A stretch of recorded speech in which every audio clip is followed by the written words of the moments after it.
Welcome to Dead Quiet Mysteries, where every silence hides a secret waiting to be uncovered. New moon symbol. Before we dive in, tell me, where in the world are you tuning in from? Drop your city and country in the comments below. Globe showing Europe Africa detective ###.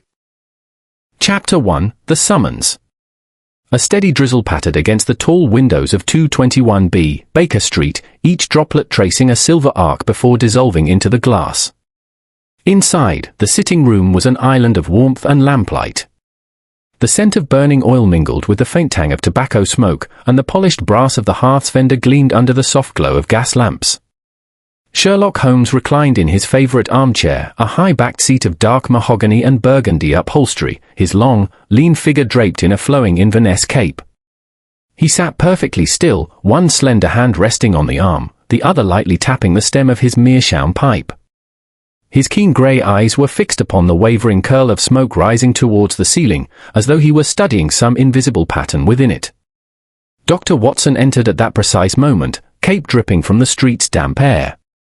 He removed his bowler hat and shook loose his umbrella, the droplets scattering like tiny stars across the Persian rug. In his gloved hand he held an envelope of heavy vellum, bearing the elegant crest of Maplesford Hall in deep crimson wax.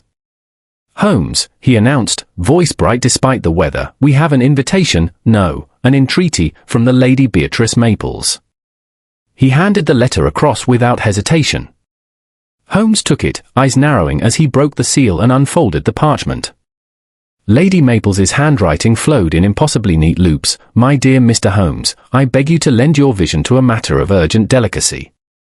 An heirloom cameo of inestimable value, said to conceal a cipher within its base, has been spirited away from my private study. Although the local constabulary decline to involve themselves, fearing scandal, I trust your singular gifts above all." Holmes's lips curved in a faint smile. He refolded the letter with deliberate care and eyed Watson. "A spirited burglary, Watson, yet I suspect something more subtle than a common thief's raid." Watson settled into the chair opposite, brushing stray raindrops from his sleeve. "Do you imagine there is merit in a cipher concealed within the cameo?" he asked, intrigued. "It may be merely a family legend." Holmes tapped the letter again, twice, then laid it on the small table between them. Family legends often mask truths that would otherwise remain undiscovered. Note how Lady Maples refers to the matter as urgent delicacy. The word choice suggests she fears consequences beyond mere monetary loss. He leaned forward, steepling his long fingers.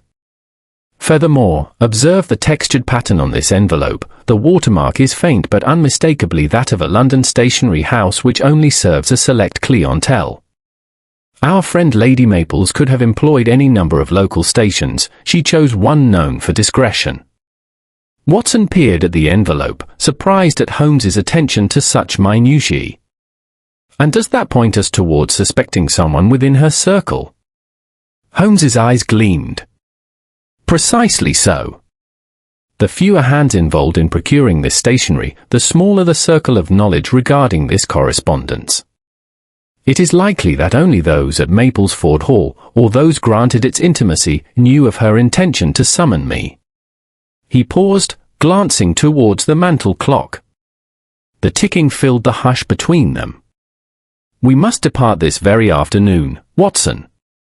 There has been no police interference as yet. A delay might permit the culprit to destroy whatever evidence they hold." Watson rose, draping his coat over the back of his chair. "I shall fetch our rugs and blankets for the journey," he offered. He moved toward the hall, leaving Holmes alone with the flickering lamp. The detective's gaze followed Watson's retreating figure as he began assembling his traveling case. Holmes's mind was already at work, examining the likely layout of Maplesford Hall, picturing its oak-panelled study and the hidden recesses where a cameo might vanish unseen.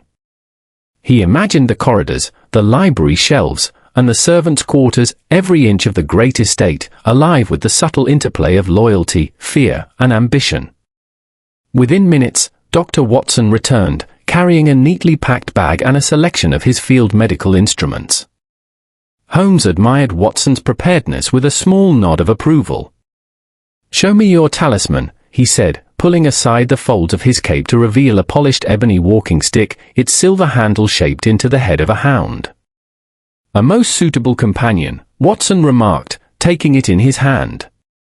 Holmes secured the walking stick against the fireplace and donned his customary deerstalker cap. The two men exchanged a brief glance, an unspoken recognition of the journey ahead.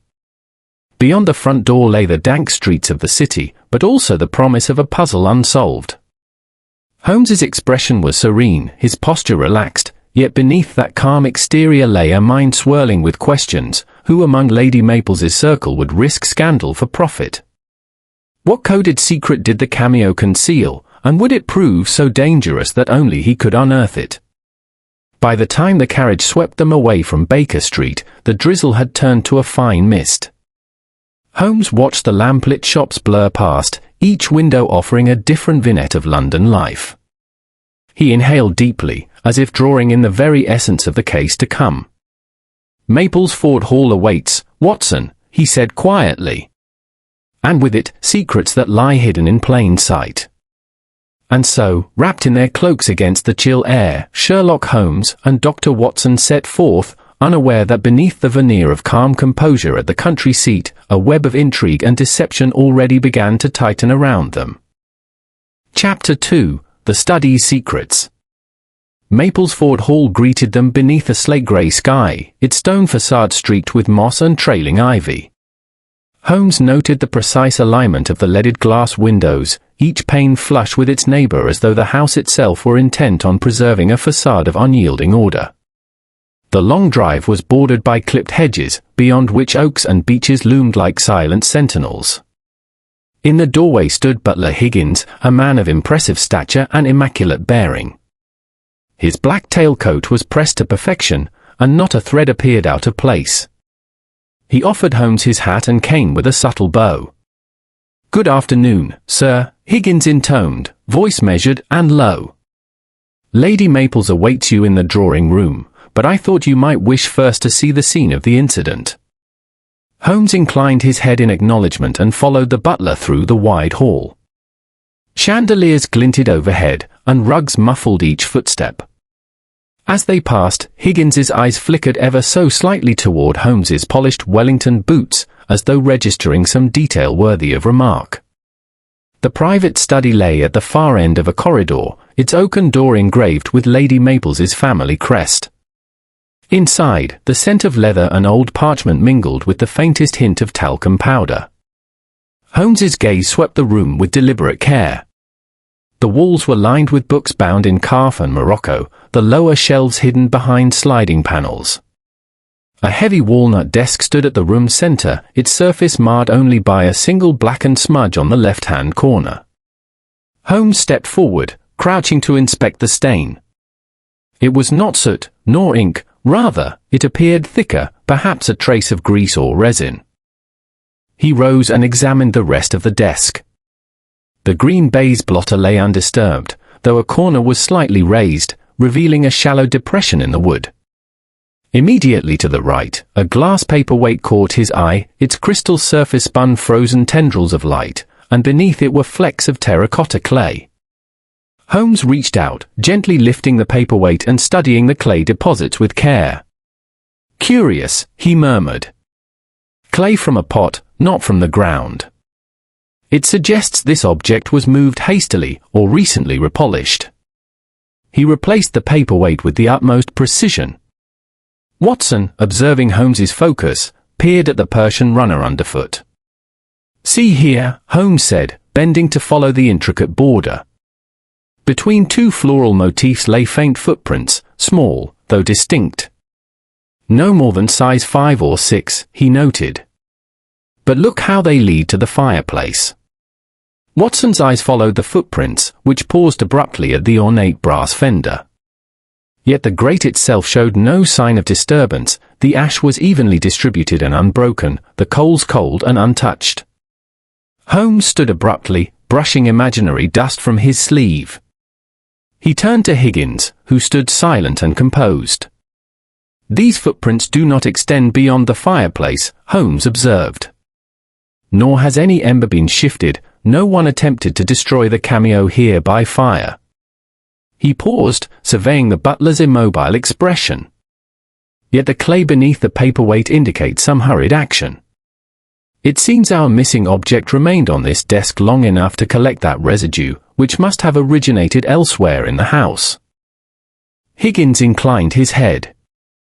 If I may, sir, the study is seldom used except by Lady Beatrice and her immediate family.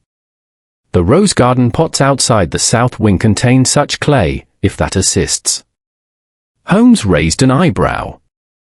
Indeed it does, but only if the thief cared to disguise his tracks. More likely, he or she passed through the greenhouse, having retrieved the cameo from some secret hiding place, or sought to leave a false trail. He turned, abruptly scanning the bookshelves. There, on a lower ledge, sat a porcelain statuette of an Egyptian cat. Its base was dusted lightly with fine soil. With cautious fingers, Holmes lifted it, exposing a narrow groove scratched into the wood. Watson peered over Holmes's shoulder. "A private compartment?" he asked. Holmes nodded. "A clever hiding spot, though no object has been removed from it of late.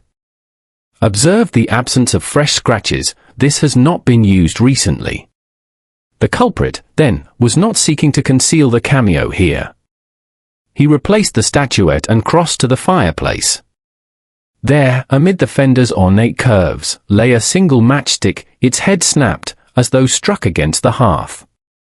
"Interestingly," Holmes said softly, "a match unused in this room. Why carry one here unless the intent was to light something, perhaps, again, to burn or scorch the cameo?" Watson frowned. So the fireplace and the desk were both intended as means of disposal. Yet neither was employed. Why? Holmes folded his long fingers behind his back, his gaze distant.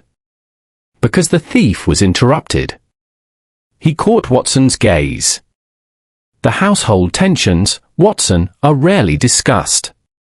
Lady Beatrice's nephew, Julian, has been at odds with her for weeks, over allowances, land rights, and family pride.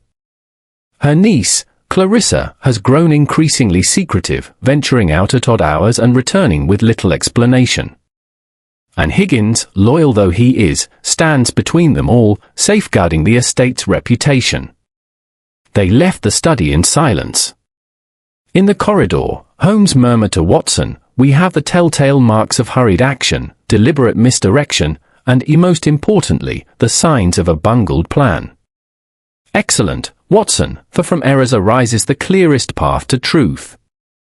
With measured steps, they retraced their way to the hall, minds already alive with questions: who had challenged Lady Maples's sanctuary, and what compelled them to abandon every stratagem at the last moment. Thus concluded their first examination of the scene, a tapestry of smudges, clay, footprints, and matches, each detail pregnant with implication. Beneath Maplesford Hall's genteel surface, Holmes had uncovered the faint pulse of intrigue, and it was only a matter of time before the heart of the mystery revealed itself in full. Chapter 3: Portraits of Suspicion. The morning air at Maplesford Hall was crisp, the sky a pale wash of winter grey. Holmes and Watson breakfasted in the oak-panelled dining room, where the table was laid with silver-rimmed china and the scent of freshly baked rolls. Lady Beatrice joined them, her expression composed yet distant, as though her mind remained in the shadowed study. Holmes rose, bowing slightly. "Madam, with your permission, I shall speak with each member of your household in turn. Truth is best uncovered one portrait at a time." First to be questioned was Julian Maples, Lady Beatrice's only nephew. He entered briskly, cheeks flushed as though from the cold, though indoors he appeared uncomfortably warm. His dark hair was neatly parted, but his cufflinks, plain silver discs, were worn smooth at the edges, betraying daily use beyond mere formality. He removed them with a tremor of the wrist and placed them on the table. "I beg your pardon," he said, voice tight, "if I appear anxious. I only wish to assist." Holmes studied the cufflinks. Curious, he murmured, that a man so fastidious in dress would habitually wear down his own ornaments. Julian cleared his throat. I confess I often handle these cufflinks when nervous. They were my father's, you see. He glanced at Watson. As for the Cameo, I was in the library at the time it vanished, reading by lamplight. I heard nothing, nor saw any visitor enter the study. No footprints to confirm your path? Holmes inquired gently. Watson consulted his notebook. None, sir. Holmes nodded. Very well, Mr. Maples. He beckoned the nephew to withdraw. Next came Clarissa Maples, the niece, dressed in deep emerald silk that complemented her dark eyes. She curtsied, slender fingers gloved in cream silk, though the left glove bore a faint scuff by the thumb. I am distressed by these events, Mr. Holmes, she whispered. She kept her gaze lowered, lips pressed in a thin line. Holmes raised an eyebrow. That scuff, Miss Maples, how came it? Clarissa paused, then confessed, I was pruning the rose garden yesterday afternoon. A thicket snagged my glove as I reached for a wayward bloom. Holmes leaned forward, eyes flicking to the parlor door. A plausible explanation, yet I detected the faintest odor of lavender on that glove, hardly the smell of roses. Clarissa started, cheeks paling. I sprayed my gloves with lavender water to ward off insects, she admitted. I thought no detail too small to mention. Watson scribbled in astonishment. Holmes nodded. Thank you, Miss Maples.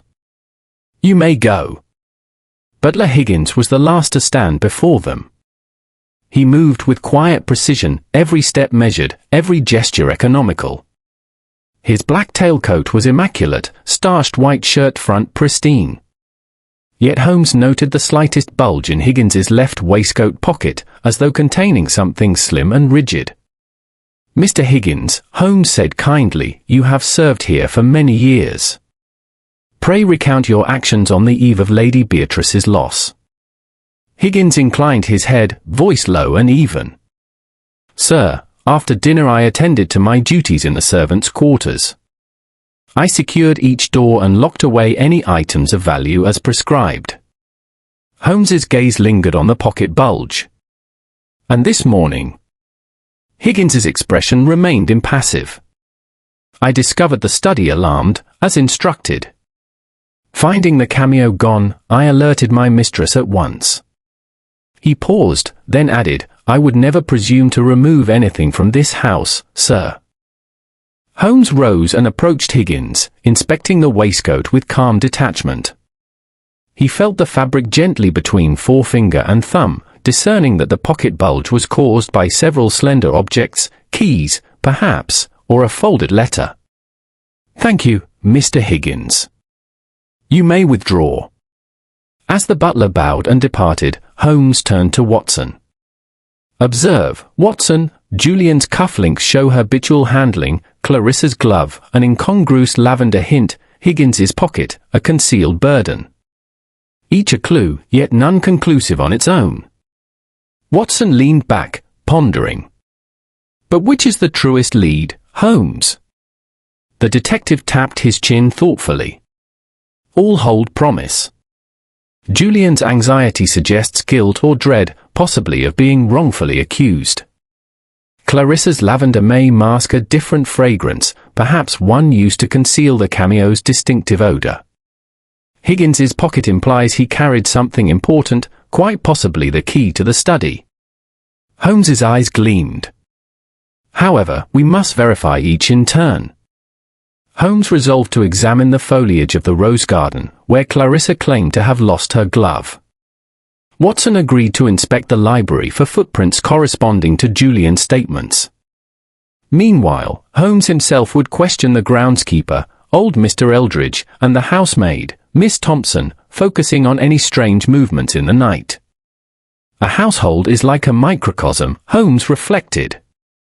Each servant, each family member, plays a part, wittingly or unwittingly, in the drama that unfolds. As the afternoon light dimmed, Holmes delivered his careful instructions. Watson departed for the library, while Clarissa was summoned back to the greenhouse and Higgins kept close watch by the study door. Lady Beatrice retired to her room, trusting Holmes implicitly. Alone at the window, he stared across the lawns, mind afire with possibilities. He pictured the Cameo's journey, taken from the desk, passed in secret corridors, perhaps concealed beneath a coat, or stowed in an unlikely nook. At last, Holmes turned from the window, face composed yet alive with purpose. "Watson," he said softly, "the denouement draws near. Already we have sifted 3 narratives through the sieve of observation. The next step is to place each into the crucible of proof." He adjusted his glove, resolute. Outside, the wind stirred the towering oaks, and within the walls of Maplesford Hall, the stage was set for truth's long buried to claim the spotlight. Thus closed the 3rd chapter, a gallery of suspects, each portrait tinted with half-truths and shadows.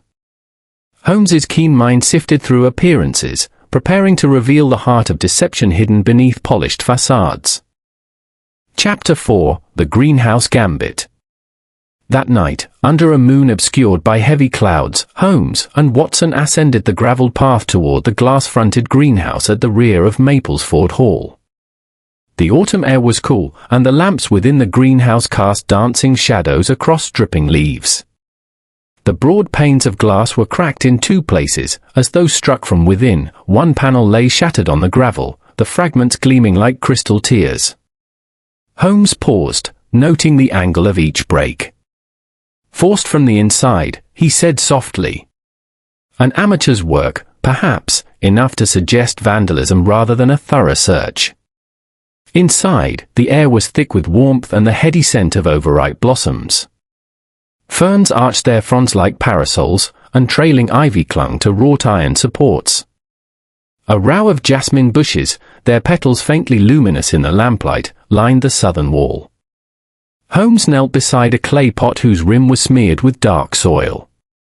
"Observe, Watson," he whispered, probing the earth with a slender finger. "Here lies the Cameo." He brushed aside the soil to reveal the ivory-colored relief, its surface unmarred by cracks or chips. He held it aloft, the glassy sheen reflecting the gaslight. Watson exhaled in astonishment.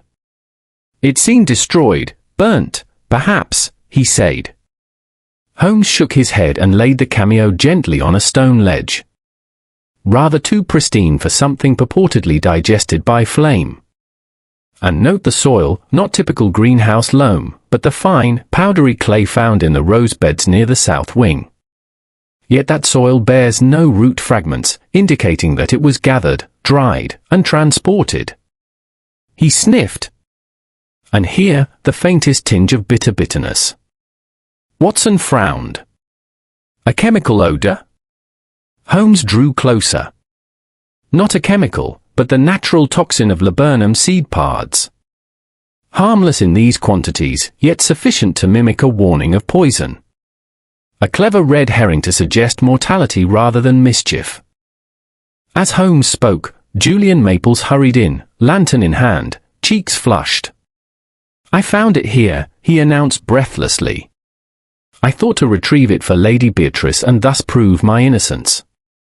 He set the lantern on a bench, causing the shadows to leap across the sprawling plants. "I meant no harm, truly." Watson stepped forward. "Yet you intended to expose it in secret. Did you not think it prudent to inform Mr. Holmes first?" Julian bit his lip. I feared suspicion." Holmes regarded him with calm detachment. "Your promptitude is commendable, but your haste has sown confusion. See how the half-broken panes bear no footprints leading away? The glass was shattered after the Cameo was placed here." Julian's brow furrowed. "Then someone wished to implicate me." He listened as Holmes continued. "Precisely. The Cameo's second concealment was orchestrated to mislead. The forced glass suggests trespass, yet no soil tracks the path back to the hall. Someone delivered the soil here intentionally, then broke the panel to solidify their deception. He tapped the pot. And the jasmine, why choose this plant? Its fragrance would mask every other scent, save that laburnum trace you detected. A plant known only to those with access to the gardener's quarters. A sudden draft rustled the vines, and Watson shivered.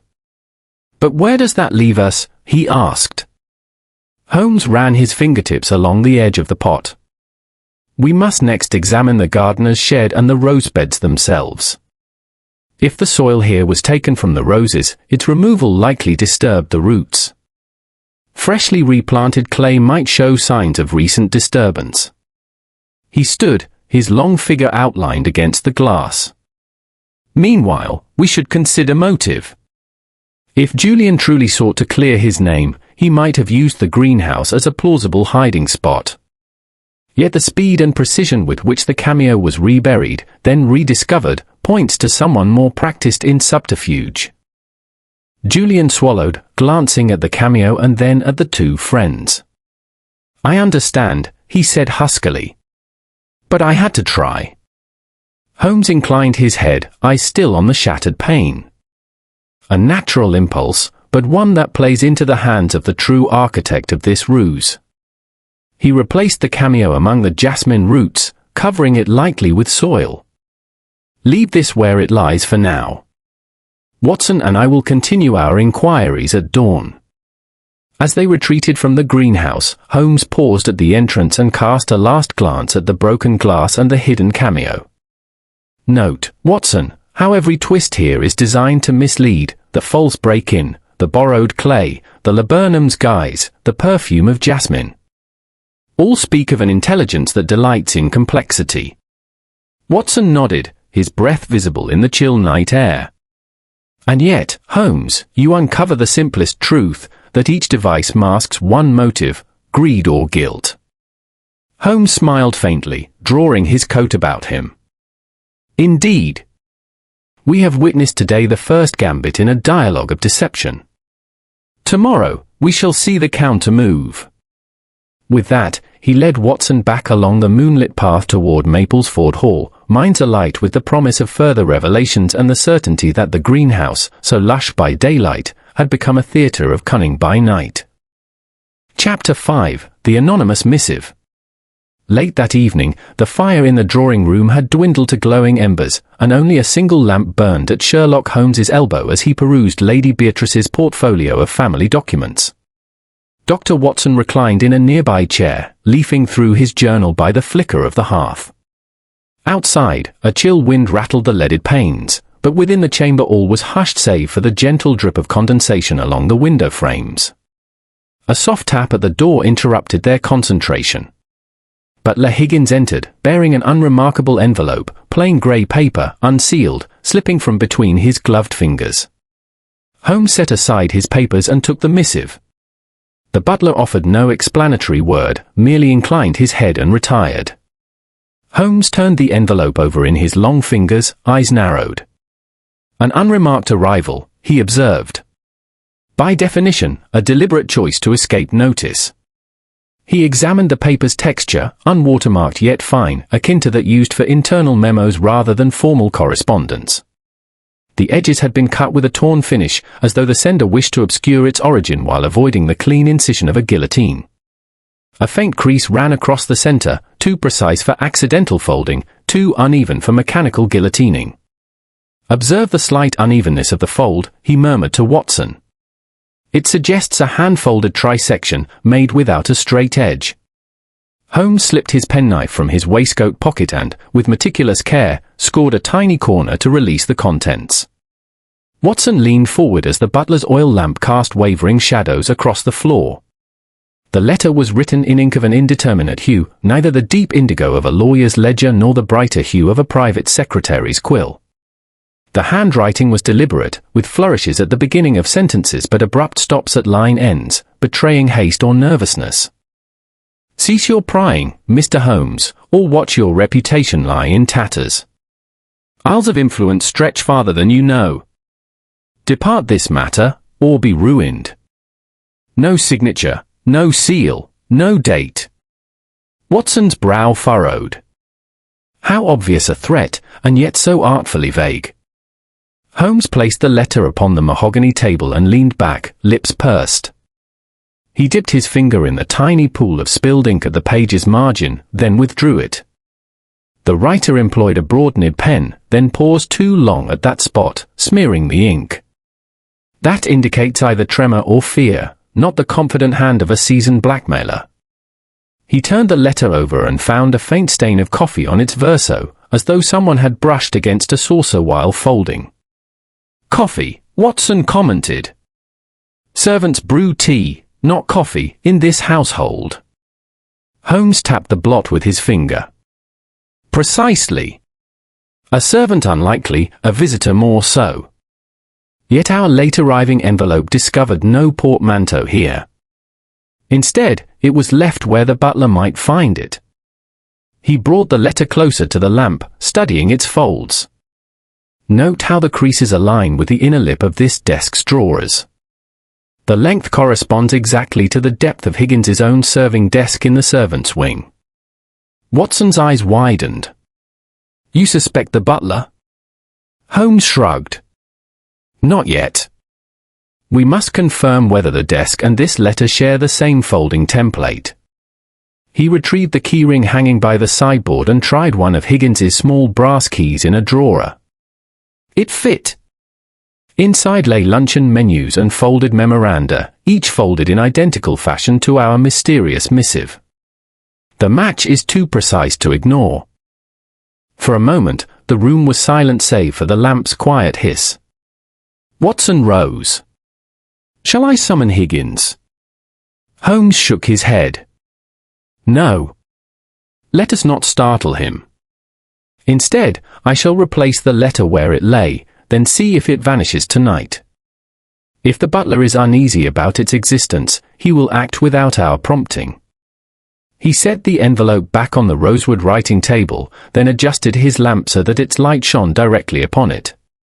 Watson watched, perplexed but intrigued, as Holmes arranged two more objects on the table, a small vial of smelling salts and a leather-bound notebook.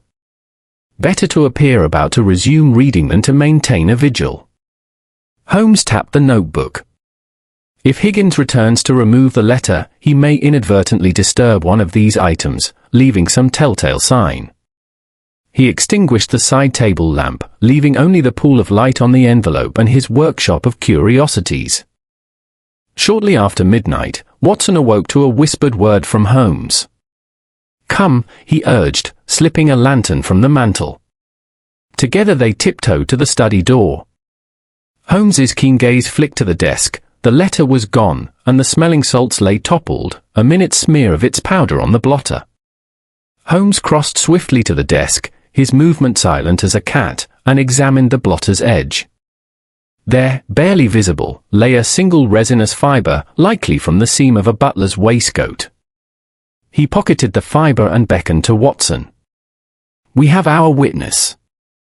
Outside the silent corridors, the only sound was the distant ticking of the grandfather clock. Holmes's expression was serene, but his eyes gleamed with resolve. "Tomorrow, we confront Higgins with these findings. His loyalty, and the true motive behind the anonymous warning, will soon be laid bare."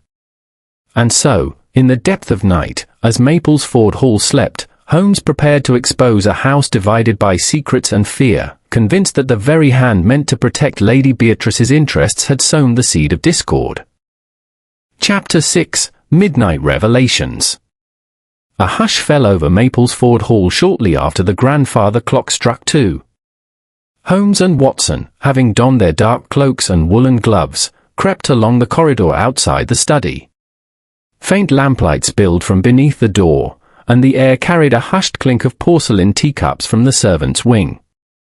Holmes raised a slender finger to his lips. Watson's tread was as quiet as a cat's. The study door, previously latched, now stood slightly ajar. Holmes paused, pressing his ear to the wood. Within, the desk's single drawer, where Lady Beatrice's cameo had been returned earlier that day, was fastened from within. Holmes slipped inside on silent soles, Watson close behind. The lamp on the blotter had been overturned, its glass chimney lay shattered on the carpet, and the flame had guttered out. On the blotter, where the Cameo once rested, lay only a few stray clay flecks and a smear of moisture along the desk's edge. Watson raised the lamp to his eye. It seems the thief returned post-haste. Holmes knelt before the drawer, inspecting the lock. Tiny beads of clear liquid dotted the brass knob, glinting like dew. He drew a handkerchief from his pocket, dabbed a droplet, then tasted it faintly. Olive oil, he declared. Used to lubricate the mechanism without trace of force. He examined the drawer's fit, immaculate, no splintered wood or scratch marks. No need for violence when finesse will suffice. Watson bent to inspect the carpet. There are no footprints leading from the desk, he noted. Holmes nodded, his eyes roving. Exactly, an intruder who understands both discretion and detail. Yet even the most skilled can err. He surveyed the surface of the desk, fingers brushing aside clay granules until something caught his fingertip, a small splinter of wood protruding near the fireplace. He gestured. Observe, Watson, this parquet panel is raised ever so slightly. Together they knelt by the hearth, illuminating the floorboards with the lamp's glow. Where the gap opened, they could see a corner of parchment peeking through. Holmes slipped a penknife beneath the board and levered it up with care. A folded scrap lay hidden in the cavity below, a fragment perhaps overlooked in the haste to conceal. With gloved hands, Holmes unfolded the parchment. The writing was faint but distinct, a series of letters and numbers, arrayed in neat columns. It was neither a ledger nor a simple note but a cipher, one woven with care rather than hurried scrawl. Watson peered over Holmes's shoulder. Can you make sense of it?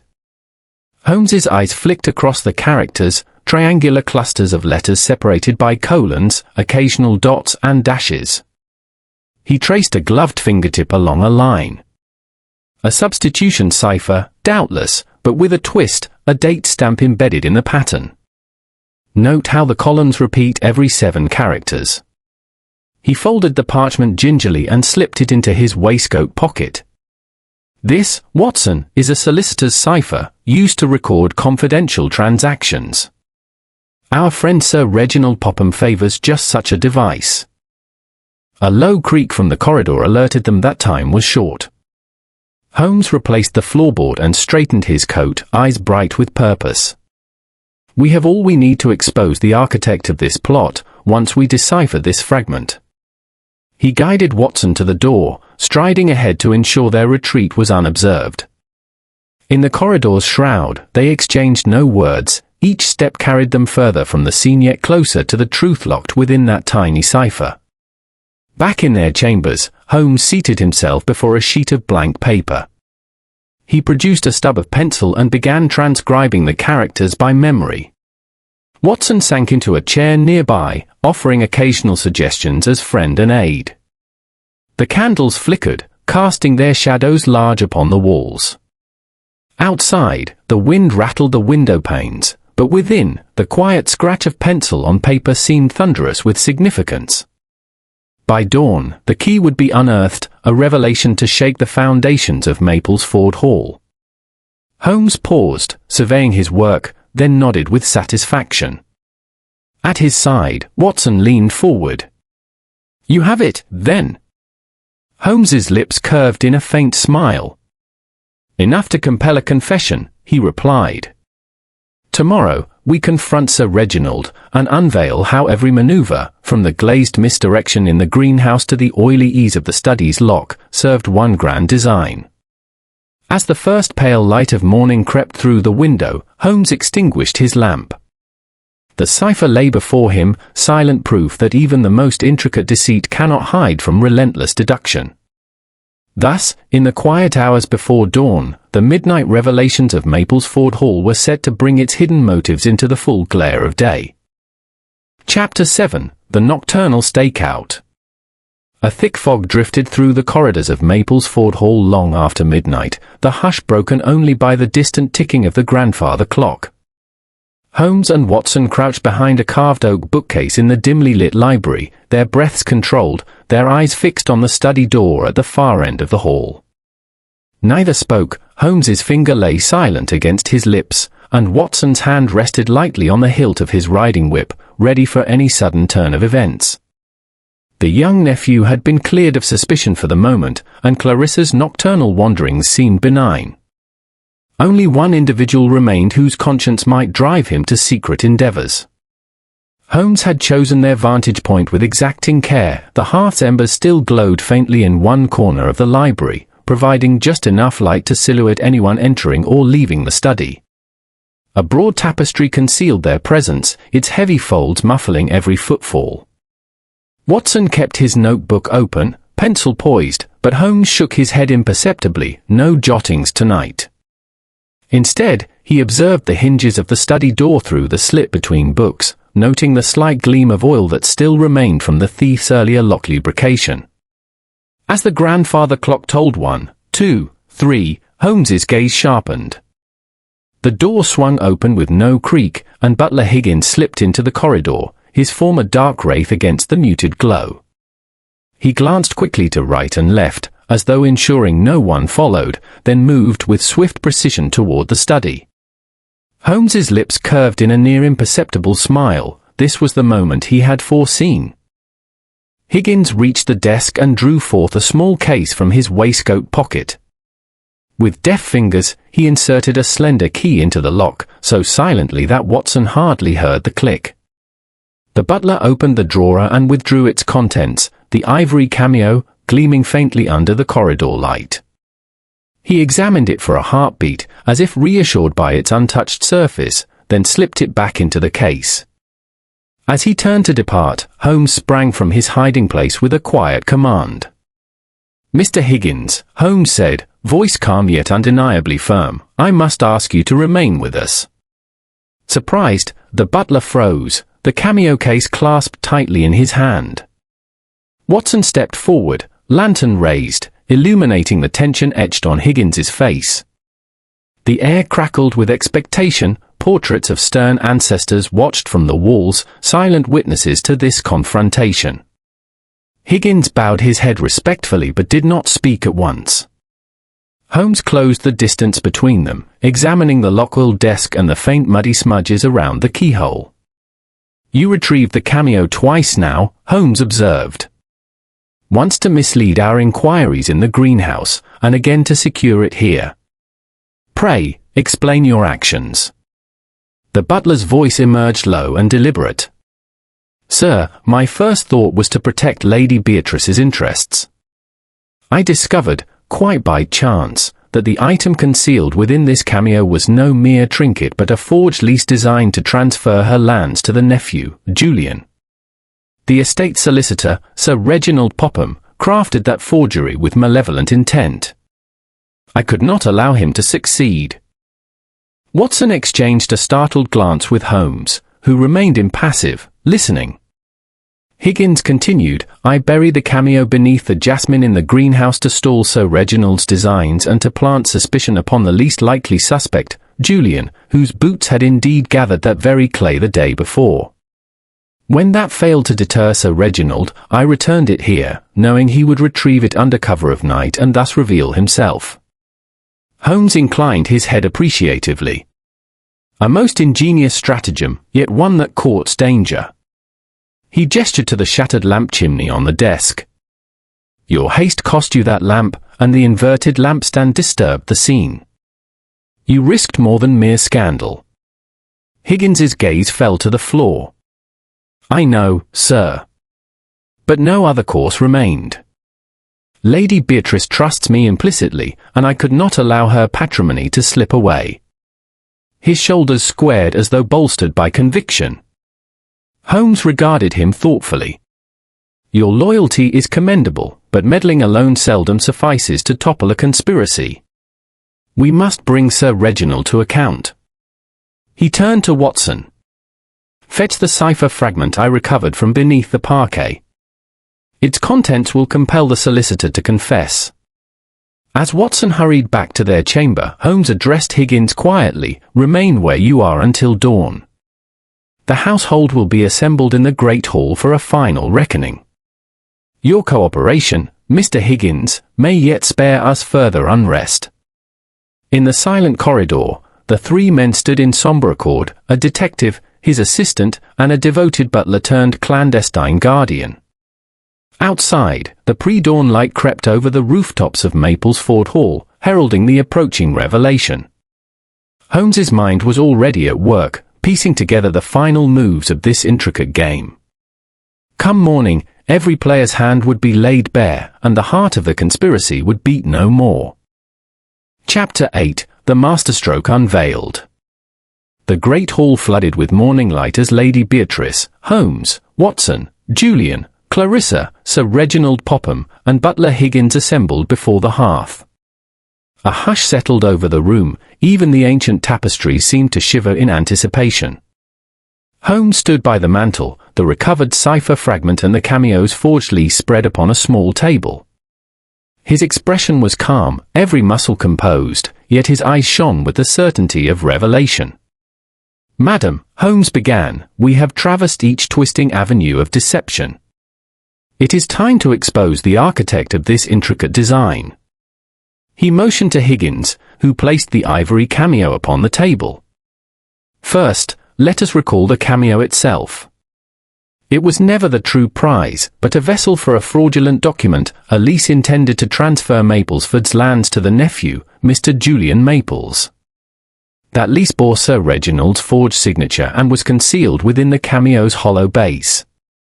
Sir Reginald's lips twitched, as though eager to interrupt, but Holmes raised a gloved hand. "Patience, sir. Next, consider the black smudge upon the study desk in Chapter 2. It consisted of resin from the sealing wax used to bind the forged lease. Its location betrayed where the thief attempted hurried concealment. He pointed to the smudge marked on a diagram. Forged document in hand, the culprit brushed the wax upon the desk when closing the compartment. Holmes next indicated the clay flecks beneath the paperweight. These were transplanted from the rose beds, as you discovered, Lady Clarissa, though not by you. They served to suggest greenhouse concealment. Clarissa inclined her head, relieved by her exoneration. But the greenhouse discovery was staged. The soil bore no root fragments, because it was dried and carried, rather than dug fresh. Turning to Julian, Holmes continued, "Your muddy boots, nephew, were genuine, earned in the rose garden the previous afternoon. Yet they played into the conspirators' hands, directing suspicion toward you. Meanwhile, Miss Maples's lavender-sprayed glove was another diversion, meant to mask the cameo's faint odor of olive oil and bitter laburnum, clues that would otherwise betray the true hiding place." At the mention of olive oil, Watson uncorked a small vial. "This," Holmes said, "was used to lubricate the desk drawer's lock so smoothly that no force marks would remain. It was intended to allow repeated access without notice." He cast a deliberate glance at Butler Higgins. And indeed, one might infer the butler's involvement, yet this very precision was employed by someone who wished to appear unassuming. Holmes then lifted the parchment fragment, holding it between thumb and forefinger. "This cipher, embedded beneath the floorboard, is the most telling evidence. Its arrangement corresponds to the pattern favored in Sir Reginald's private memoranda. He alone uses this substitution method to log confidential transactions." He spread the transcribed text upon the table, revealing the coded lease details. "Here is your handiwork, Sir Reginald, the date of signature, the names of witnesses, the terms of the transfer. You believed it hidden forever." Sir Reginald's gaze darted to the assembled company, his composure faltering.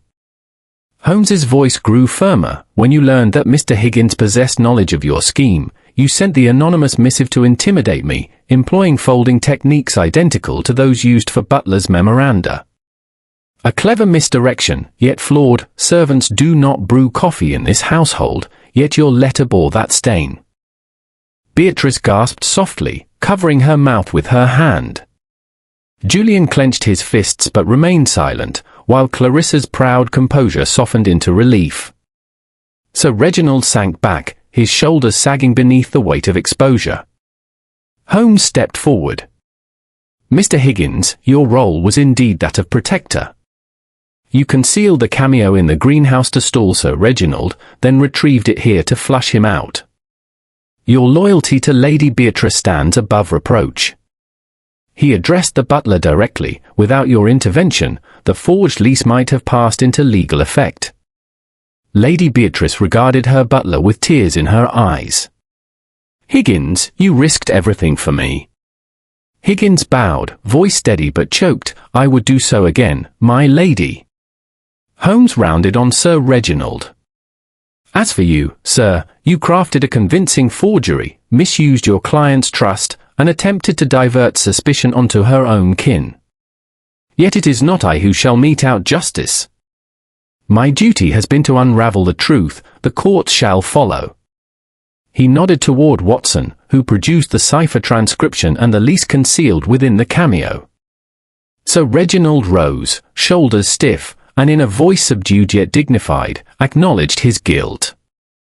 I acted out of duty to my own interests, fearing financial ruin.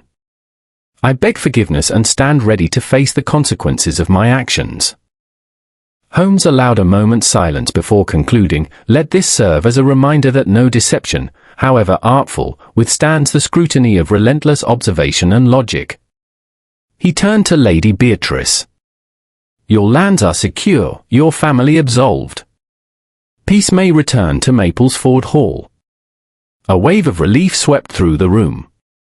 Julian brushed a hand through his hair, whispering thanks to Holmes. Clarissa embraced her aunt. Higgins bowed once more. Watson leaned toward Holmes, a conspiratorial smile playing on his lips. Holmes inclined his head, contentment in his measured gaze. As the household dispersed, Holmes and Watson lingered by the doorway. Watson whispered, another case closed, Holmes, and with such elegant precision. Holmes tapped his pipe against his palm. Indeed, Watson. The threads of this mystery were woven by folly and greed alike, yet they unraveled so readily under scrutiny. Come, let us return to Baker Street. With that, they stepped out into the late morning sun, leaving Maplesford Hall to its restored tranquility, and carrying with them the quiet triumph of deduction perfected.